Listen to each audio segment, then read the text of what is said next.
Hey, what's up, everybody? It is your girl JoJo, and I'm here with Ready to Love Season 9 Part 2. This is the reunion. I hope you guys are doing good today. I am doing well. So, the episode is picking up where it left off. Alexis has decided to not return to the reunion, and y'all not getting the best of her, baby. You getting the worst of me. You getting the worst of me. She hitting the camera. I hate when people do that. That stuff is expensive. Don't be hitting the camera.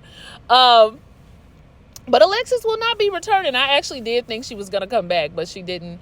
She did not return. And y'all know I'm still watching and reviewing, but I'm already in the middle of the episode, and I haven't seen her come back. So I think she's gone for good. But anyway, after all that excitement, let's get back to the review. The show. The first part of the reunion is childish. Like the first 15 minutes, we start talking about all the freaky stuff that went on in the house, mainly with the freakiest men, starting with Lamar. Lamar don't care. He might tweak a little bit, but he is aggressive. He is freaky. And the questions he asks, they gonna be sexual. So what's the problem? I'd rather know now that you irritated by it and that you don't like it, because that's just who I am. So let me find out on the first date that ain't really what you're trying to do. And I want to see if you're going to follow me up. So let me know now. It's a weird approach. And it's an approach that could possibly, get you cussed out. And if you touch somebody, locked up.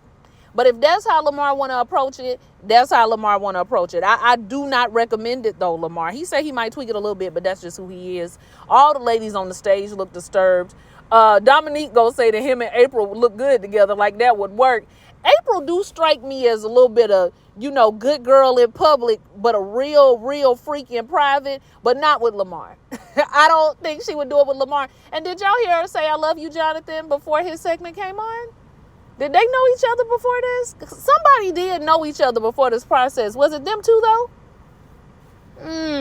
Interesting. But let's move on and talk about Jonathan. All right, Jonathan is up on the screen. Now, we talk about his lack of vulnerability when it came to some of the ladies. That was one of the reasons why he got eliminated.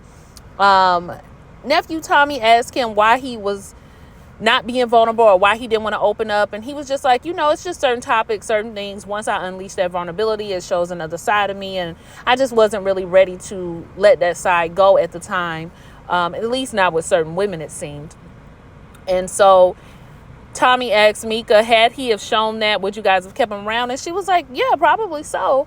But when I asked him the question about his baby mama, he was like, well, I didn't really answer it because I never told you it was a baby mama. And she was like, no, but you didn't tell me that it was your ex-wife. Like at the time that I asked the question, you could have said, no, I don't have a baby mama. I have an ex-wife. But he claims that what he said was, I said, I don't have a baby mama. Now, I don't remember that in the clip, but again, he just never said to Mika that he had an ex-wife. And then he just goes with, well, I told some of the other women that I had an ex-wife in conversations I had with them. All right, Jonathan, who cares? So then they discuss him picking up Alexis. Alexis is not there to talk about it or, defend her own honor because she is, showing the worst of her and she not coming back. So Jonathan says he did apologize to her.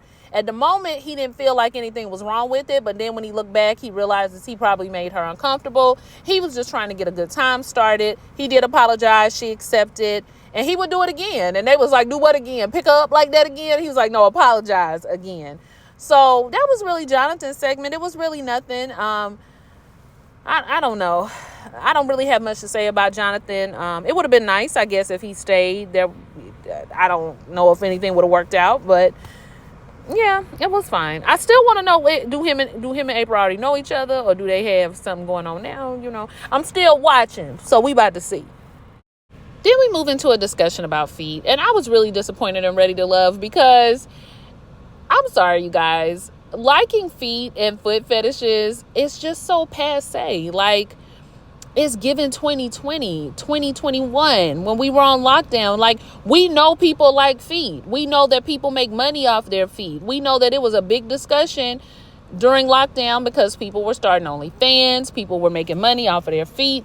people like feet. Like, I don't know why we're having a big discussion and why it's almost shocking and salacious to nephew Tommy that these men like feet. He want to have a whole discussion about it. I'm like, are you not getting none at home? Like, what's going on over there with you and Jacqueline? Do you want to get into some of her foot action? You want her to take her foot out her shoes and see what it can do there? Like, I don't really know why they spent so much time on this. Either he got a hidden one, or a hidden foot fetish, or the production team is very interested in the feet. Because the whole time, like, why do we need a segment dedicated to this? Why am I talking about it so long too?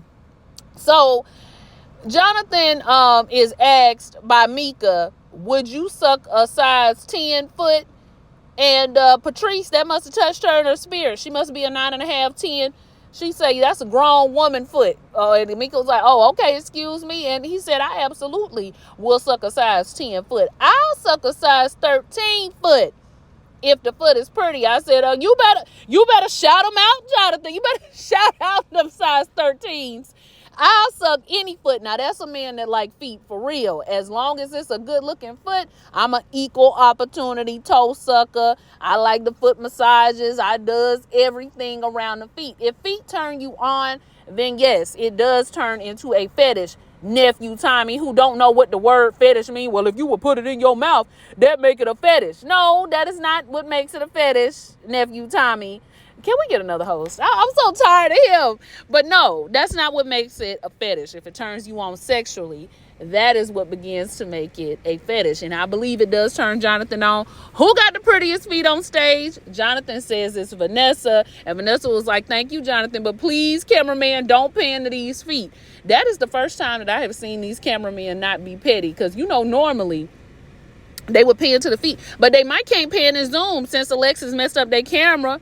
When she walked out of there talking, you getting the worst of me. Yeah, I'm never going to stop saying that. You getting the worst of me.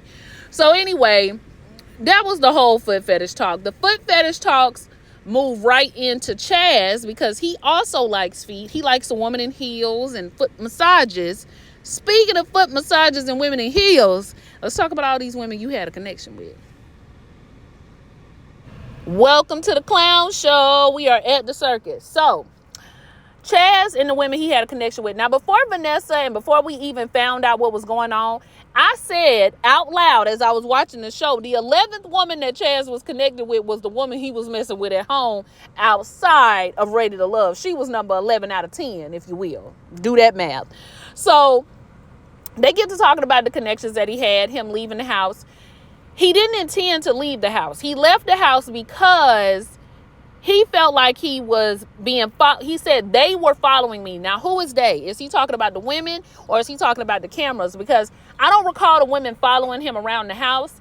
But what I do recall is they were putting the pressure on him as to what are we doing here? So maybe he felt like he was getting like hemmed up in every room he went to. Was Vanessa following him around the house? He just said they were following him around the house.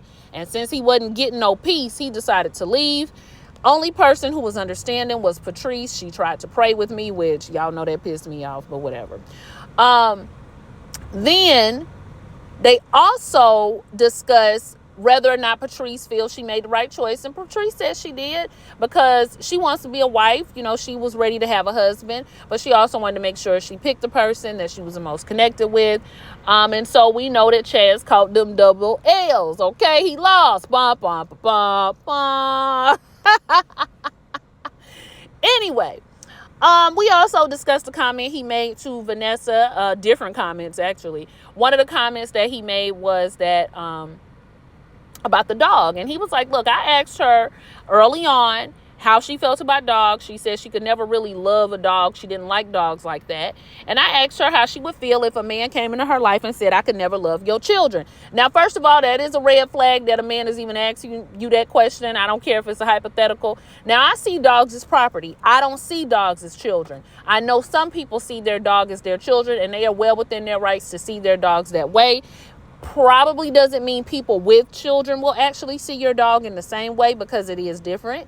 But that would have just let me know then that I wasn't compatible. But unfortunately, ladies and mature men, if you are a man who can think past some coochie, Unfortunately, what we end up having to do is we have to realize early that we're not compatible with somebody before we sleep with them or before sex is on the table.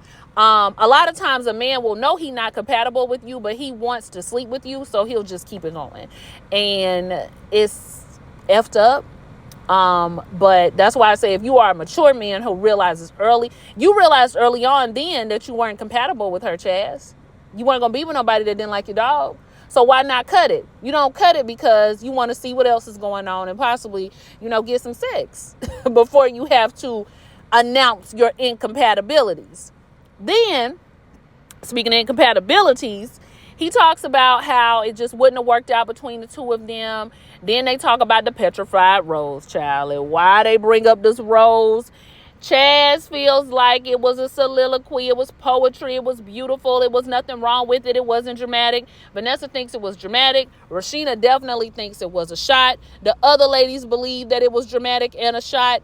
Chaz don't believe that. Alonzo want to pipe up and be like, that's just how he felt. I'm getting tired of his tied tongue and his crooked chin. Hush. Hush. He's sitting over there looking like Jiminy Cricket, adding his 2 cents in.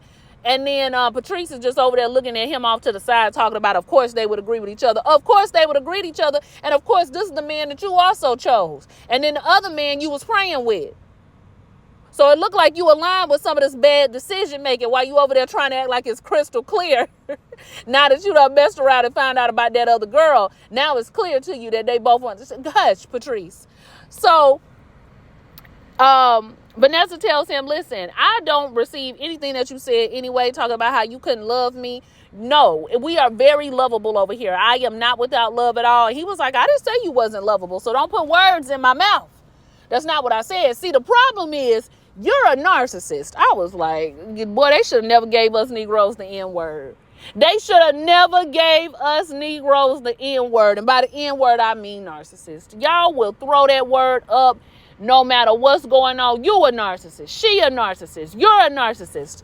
There are people who can have narcissistic behavior and not be narcissists. Sometimes narcissism can present as BPD. Sometimes somebody is just a sociopath. Sometimes they just a regular asshole. We can't really diagnose nobody with it. There are some extreme signs. I don't believe Vanessa has extreme signs of narcissism for him to be saying that. I don't even know if he's one. I just know he's scary. That's all. The way he looked, the way he talks. When he be on one, it scared me. It did. He had a crazy eye. That's all I really know at this time. I don't know if he's a narcissist, but I know he is not one to be pointing fingers, because she was just like, you feel like my ways are narcissistic and yours are not? Absolutely. We gonna let dead it, Vanessa. Dead it. He can't even stand listening to you talk. He looked like he want to run up out of there every time you start talking. So just pay it. Just pay it. And whatever you did with Chaz, that's you just gonna have to take that L too, because I think y'all had sex. So just take the L. Just keep it moving. I hope it was good. Then what happened after that? Was that it for that segment? I think so. I think that was it for that segment. I don't believe they discussed. Oh, the girl, no. So he asked Chaz if he dating, and Chaz said he done found the one, and the date is already set. I said, boy, put your foot down, you red bottom liar. You are a liar. Y'all ain't got no date. I better see the white wedding. I better see a wedding before 2025. I'm not playing with you. Well, that might be too soon. I better be seeing a wedding from you, Chaz, sitting there talking about we already picked out the date and all this other stuff. It's only been 3 months since y'all finished rapping on the show. And he was like, well, this was a lady that I was involved with, and, she wanted me to have the experience and to go on the show and to meet. This is the second time that we have had somebody who was either engaged or damn near engaged, on Ready to Love, dating people, talking about they got the okay from whatever woman they was with. She a fool, you a fool, and you must think I'm a fool if I believe that you got a wedding date set for y'all two fools in the future. I actually Get your ass off the stage. But I will say, out of everybody on the show, Koshia ate to me. She looked good. I don't even like sequins, but I thought that dress looked great on her body. She was sitting in it right. Her boobs looked good. The earrings was right. I liked her hair. I liked the hair color. Actually, she could have done a little bit more with that ponytail, but I got a feeling it might have been hot in there. But she looked good to me. Anyway, This segment is about Koshia and LaRon, and then Maya's connection as well. So let's start with Koshia. When nephew Tommy says Koshia was your strongest connection, LaRon was like, well, yeah, kind of. It seemed like that. No, she was your strongest connection, LaRon. Now, if you want to be salty now, cool. But she was. They asked if him and Koshia are still talking, and she was like, no, we are not still talking. And he was like, well, I tried. And she said, you did try. But I wasn't fooling with LaRon because I didn't appreciate the way LaRon talked to me anyway. When he told me in my face that I shouldn't be giggling in other men's faces, but he in my face laughing with me and taunting me about talking to other men when we had a discussion that we were going to allow each other to go through this process. And LaRon brings up that he was doing that, but he had called her one time and she didn't answer the phone, and he found out she was on a date and he felt like she was being sneaky. And nephew Tommy says, well, how was she being sneaky? Because that date was a part of the process. Right. And we agreed to let each other go through the process. Right. LaRon don't really got no good answer to that. He still feel like she was moving about it in a sneaky way. Then when she left, now I don't know if they had a conversation about him also leaving or what, but when she left, they were still in communication, and he finds out that she dating these other people, and you were dating, and Koshia was looking at him like, what? You were dating Chaz, and you were on Hinge, and you was dating the chef, and you was dating all these other people. And Koshia was like, his facts are not straight. I was not dating all them people. Chaz is in the back talking about we weren't dating. I mean, listen, if Chaz was dating you, best believe he gonna tell people. So he was like, we weren't dating. Basically, y'all, LaRon has a very fragile ego. I mean, very fragile. I don't know the strength it would take to date somebody like LaRon. Not only is he out of shape, but I got a feeling he might be a little bit short. He's just not secure within himself. And I don't know where his father is. I don't know if his father is around. He did say his parents were married for years, I thought. But he doesn't seem to be taking any fatherly advice from anybody but the boys on the microphone. And those boys also have their own insecurities, and they're going to be giving you ill teas about how to deal with these women. You're going to be so concerned about not looking like a sucker, you ain't never really going to make the connections that you should be making. So, yes, y'all can have a discussion about how you felt about her and how she was handling the process. And no, you shouldn't allow yourself to be falling head over heels in a couple of weeks for no woman. I wouldn't recommend that for a man either. So I understand not wanting to, just completely fall and be doing all of this stuff for a person that you're dealing with. But at what point does a connection come in? At what point does a wall come down just a little bit so that you can form a connection with the person? At what point does that jealousy and all of that start? If you feel insecure and jealous and what you doing and are you being sneaky now, and we ain't even 3 months in, you gonna be hell at the 1 year mark. When do you get comfortable? You don't own anybody. So I think he needs some assistance with that. He's not secure within himself, even though he says that he is. And he's getting really bad advice that's not going to help him in his relationships. This is not how you deal in a relationship. This is how you deal if you just want to have sex. Anyway, and you might not even get that. Then we find out, y'all, that Maya and LaRon are still in conversation. First of all, Maya, you looked uncomfortable up there. That dress did not fit you well. You looked stuffed, and you looked like, I don't know, you looked like you wanted to keep readjusting. You just didn't look comfortable. I did like her hair, though. LaRon says he was out in them streets for 2 weeks. That's another thing. He lonely. He's very lonely. What you mean you was out in the streets for 2 weeks and then you was feeling some type of way, so you picked up the phone and called? So your juice was low. So you called the last girl you had a connection with. Maya, do you not see what's going on? You called the last girl you had a connection with and was hoping she would let you back in. And for whatever reason, because I believe her self-esteem is not as high as it needs to be, although she's very beautiful, she let you in. Maya, I don't normally do this because I love the ladies and I like to speak to women in a kind way. But I'm going to have to say this because when you are 30 plus and you want to get married and have children, I don't really got time to play the radio with you. You're dumb. This is the dumbest decision that I've ever seen anybody make. Now, I've heard that you all broke up after reunion, and I hope that's true, but you should have never spoke to this man again. He embarrassed you on TV. He embarrassed himself on television. He filled your head with all kind of stuff. He didn't know how to act off that liquor. He is not the man for you. On top of that, I'm going to keep saying he got too much weight on him to be that young. LaRon ain't but 30, 31. Now, he got too much weight on him to be that young. But still, he is not the person for you. He called you a bitch. Do you understand what I'm saying? And he went off on you. He has no problem disrespecting you. And he disrespected you early. So no, he should not get another chance. I wouldn't even be friends with him. I would go ahead and leave it alone now. If you want to get married and you want to have a family, you don't have time for this. So I can't even talk to you nice. If you was in your early 20s, brain wasn't fully developed. Even if you was in your later 20s, brain still, just freshly developed, I would talk to you different. But you 30-something years old, I got to talk to you like this. You don't got time to be fooling around with men like this. You don't have time with fooling around with men who would disrespect you on a date the way that he did.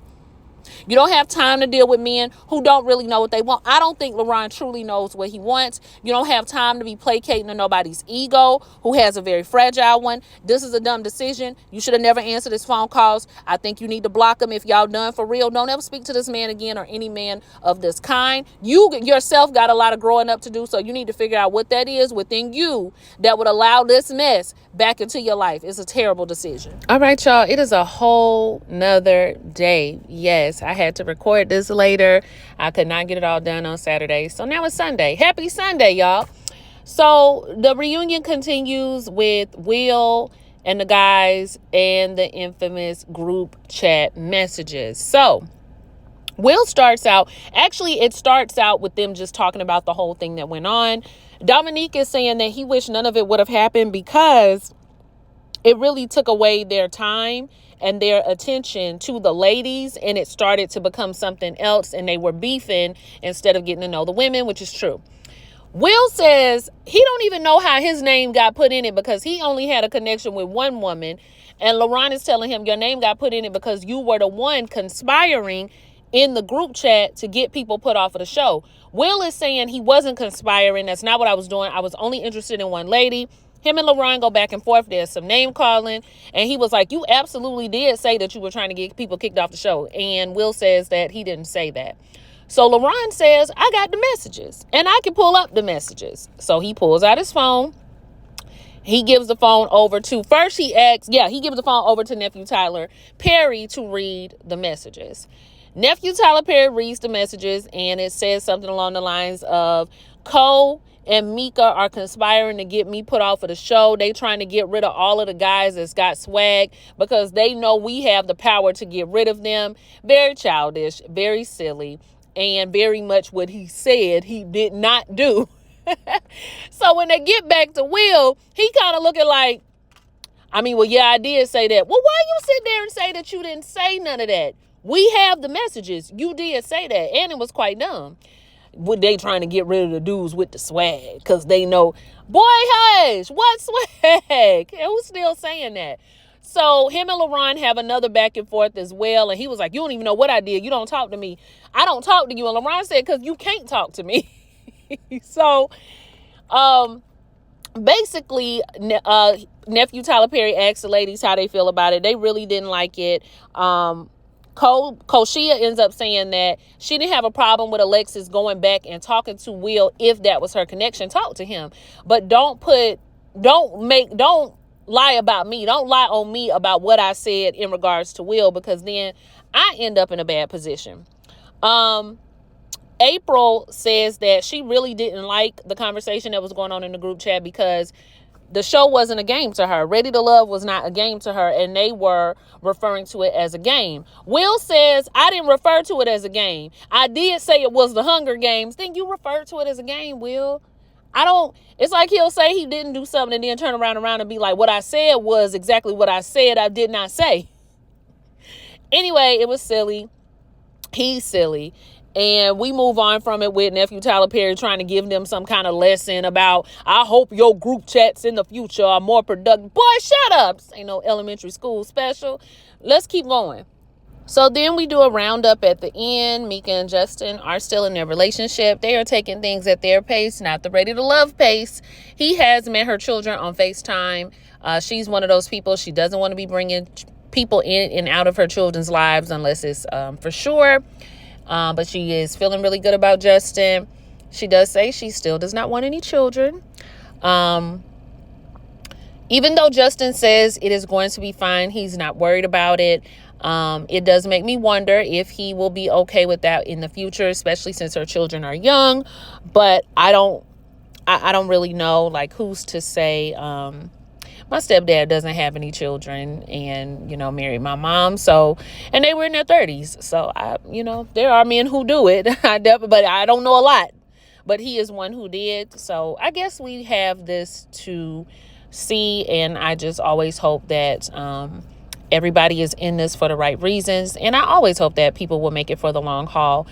If it's healthy and it's comfortable for everyone, I want people to make it, right? So we will wish them well on their journey. What else? In the end, they do talk to everybody. Oh, they talked to Glenn again about his speed dating. They found out that he used to date Koshia's cousin back in high school. So she cut it off immediately.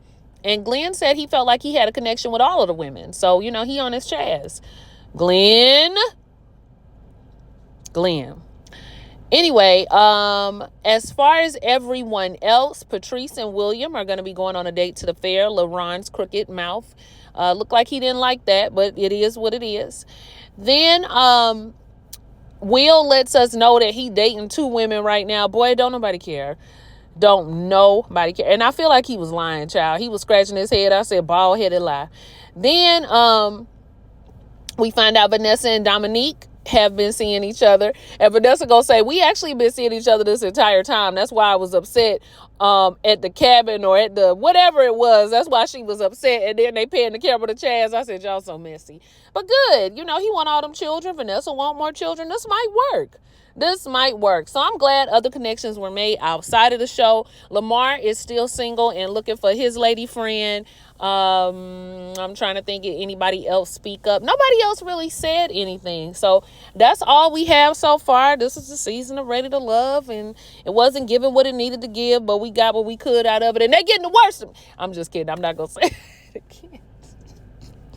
Boy, I bet Ashley was mad that she wasn't at that second part of the reunion, because they definitely was bringing her name up, and she was not there to scream and yell in that pink dress. But you guys let me know what you thought about the season. Do you want them to get out of Texas? I definitely do. And where would you like Ready to Love to go next? Like, comment, and subscribe. I'll see you for the next one. Bye.